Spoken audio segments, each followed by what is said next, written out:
Howdy folks, here we are for Arizona Springtime, Memoir of a Journey. This is Chapter 9, The Path Less Trammeled.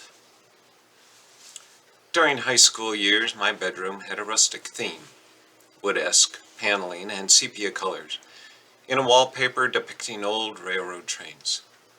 Tacked to the walls I had several posters. One was from the Laurel and Hardy movie March of the Wooden Soldiers, and one with the phrase from the Robert Frost poem, The Road Not Taken.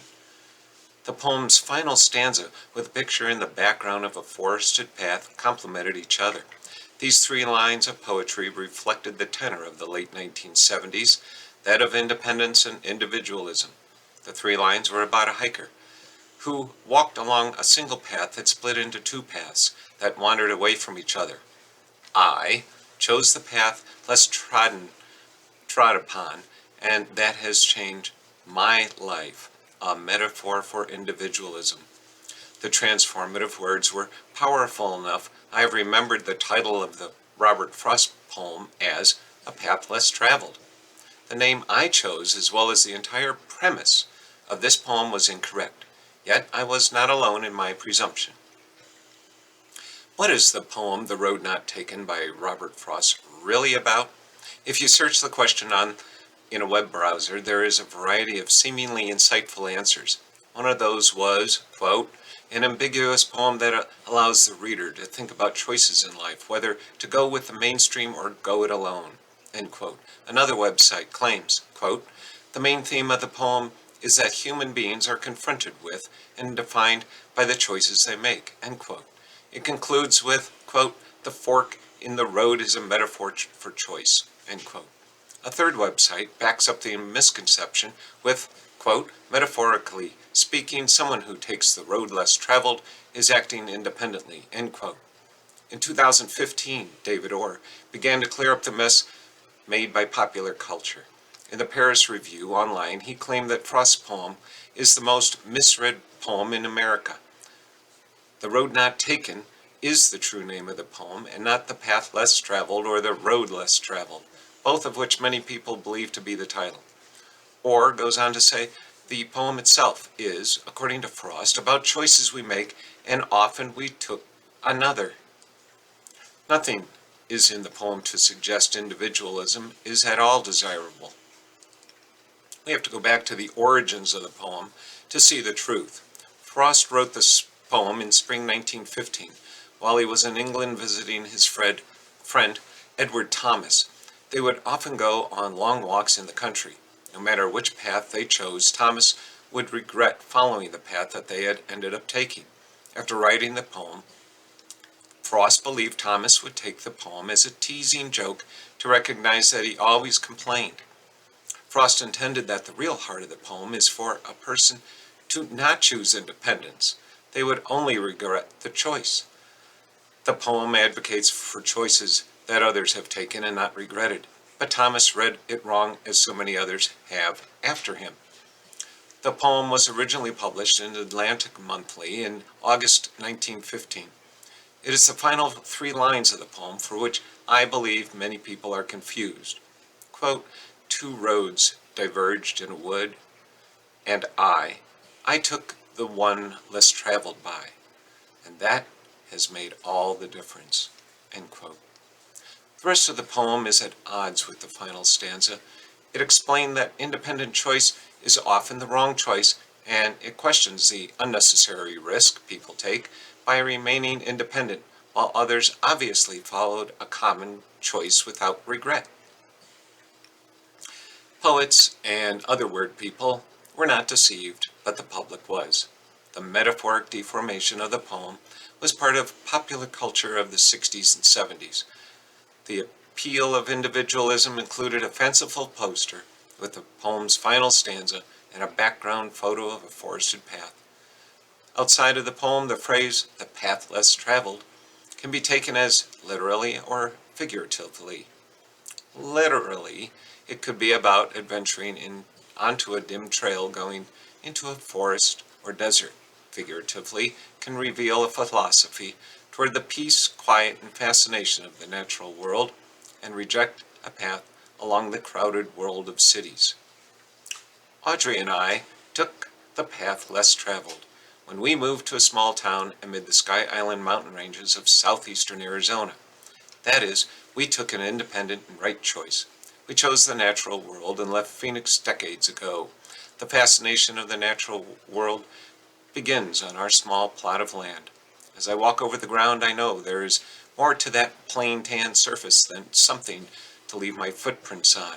I observe the interaction of plants, birds, animals, and insects with the soil. Soil is the synchronicity of nature. The connection between non-living nature, clay, rock, and dust, interacts with living nature such as plants, animals, insects, and bacteria. Nearby is Wilcox Playa, a dry lake most of the year. 10,000 years ago, we would have lived near the shore of Lake Cochise, a year-round lake 30 miles long. Tall yellow pines would have surrounded the beach, and it was cooler and more humid. Now the playa is no longer full of fresh water, but there are months that there is standing mineralized water. It is pluvial, and all the rain from the mountain ranges that circle it flow towards the playa. Every tiny streamlet runs into a gully or a wash, and all those flow by gravity into the playa. During these numerous runoffs, salts of various kinds are deposited in the lake. Small, exuberant brine shrimp are one of the limited species beyond insects that have adapted to thrive in the extreme salty conditions. Around our house, the contemporary formula of the soil required many factors to converge. These include the original source of rocky material, the local climate, time, slope, and the ancient life forms. Among the local rocks, limestone is plentiful. This ancient sedimentary rock is colored light gray to dark gray with a muddy look. It dates to around 300 million years ago, during the Pennsylvania era of the Carboniferous period. Much of the local limestone is bare of fossils, but in other nearby locales, the rock is loaded with ancient fossils. I have found relatively small pieces covered with layers of fossils. One site is on top of a nearby mountain and the bottom of an ancient sea that has risen up, courtesy of transmorphic forces deep underground. The fossil artifacts include Fusilindia, a distant relative of the amoeba. There are vertebrate fossils, including tree branch-shaped crinoids, miniature brachiopods that look like clams but are not, and bivalvia, which do include clams and oysters. Underground is the local aquifer located among the limestone layers from a series of ancient seas. Our water is extremely alkali. Overlaying the limestone is glance conglomerate, rock that is fused with other local rocks, all bound with a cement-like material. It is another type of sedimentary rock dating from the Cretaceous period, laid down about 100 million years ago.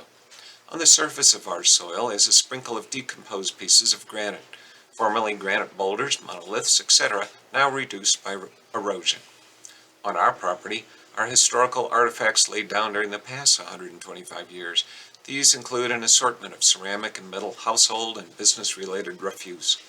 During the recent occupation, the property has been one time or another a blacksmith shop, a livery, general merchandise store, and a residence.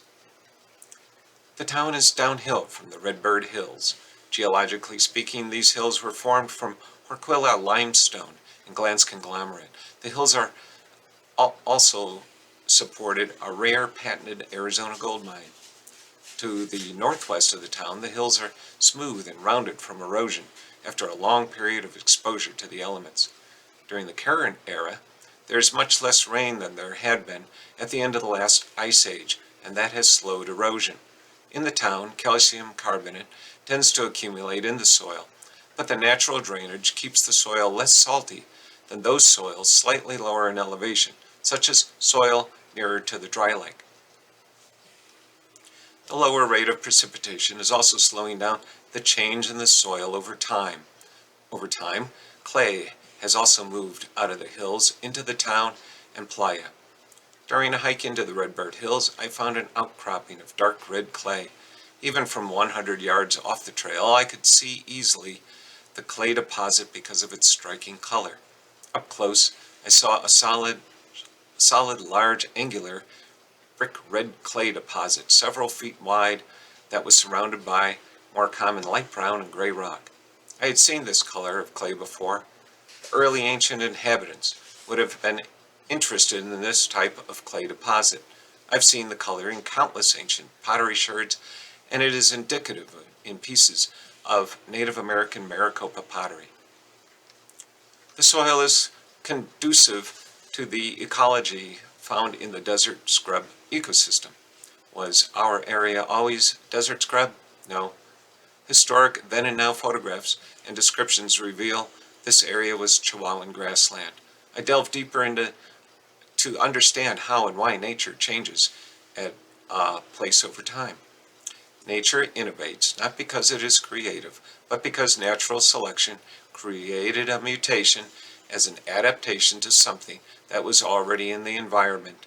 If successful, the mutation would result in the organism being further widespread as part of natural selection. How does biology accomplish this phenomenon?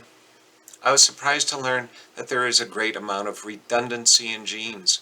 Further, that it makes sense. The redundancy is so great that if enzymes in a living organism, critical to the success of complex chemical reactions, are selectively removed from a living organism, the result is a 90% survival rate. One would think that if an enzyme is removed and not act as a catalyst to chemical reactions, there would be difficulty in survival for the organism. That is not the case. Instead, because of the redundancy in genes, it increases a life form's chances of survival by an astronomical number. Having so many backup systems in place means that even with a change in the environment, the species will continue to survive. For example, evolutionary biologist Andreas Wagner explained that insects have 14 segments in their body, but dozens of molecules regulate those segments. Only 2 molecules are actually needed for the survival of the insect. The redundancy allows for environmental change over time. Ecosystems near rainforests contain life forms of tremendous diversity. These forests have a greater number of species, but the species are less complex. Species can become so specialized it is dangerous to their survival if anything in the environment changes. The farther away you are from the rainforest, the more complex and redundant life forms become. This is because environments away from the equator are more likely to change over time. In desert areas, the species list may not be long compared to the rainforest, but they are more complex and generally can survive with greater environmental latitude. On our property and in the surrounding countryside, there is one of the indicator species for the desert scrub ecosystem.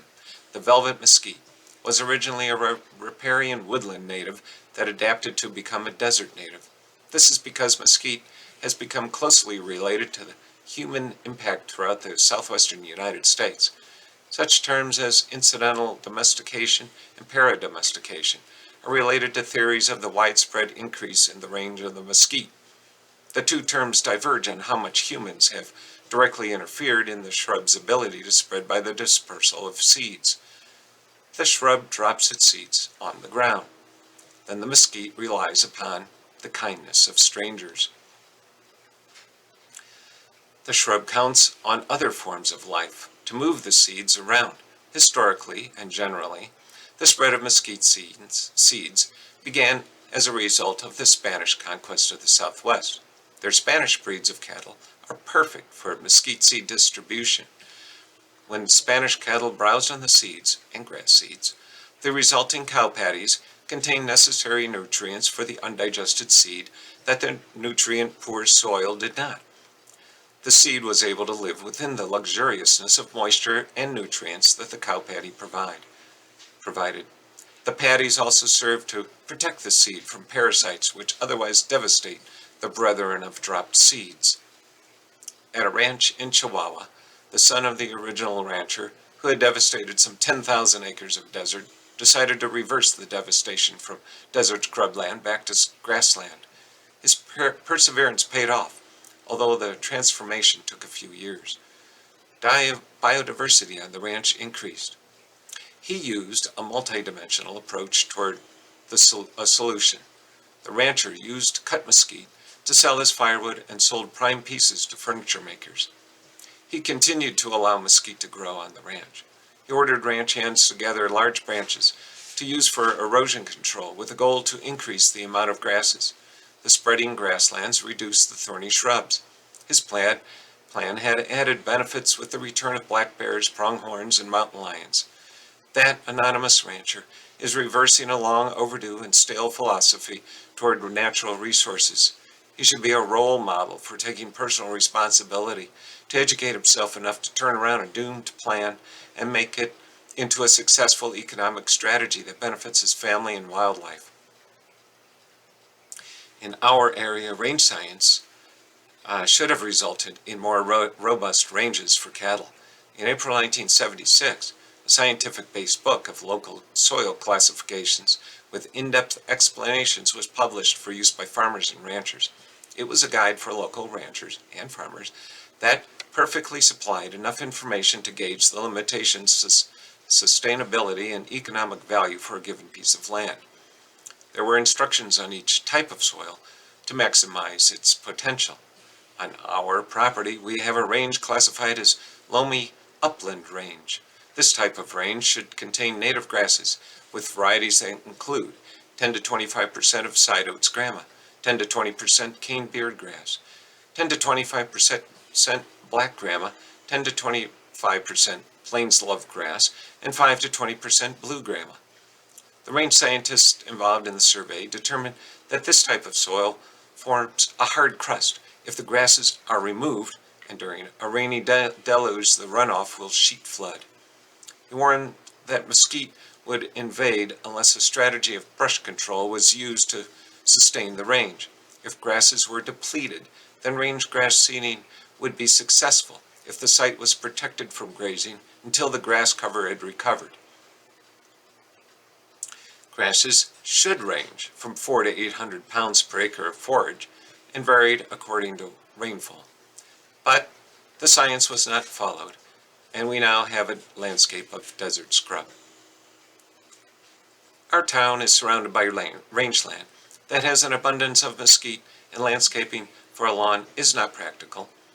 Green grass lawns are not appropriate unless they contain drought and arid tolerant native grasses. What happens when you have a green grass in a desert? Late in the 19th and early 20th century, Arizona satirist Dick Hall Sr. lived in the tiny central Arizona town of Salome. I enjoy his folksy but biting satire and humor. He alone made the tiny town into a landmark during the dawn of automobile overland travel. He recounted a story of his attempt to grow a green grass lawn.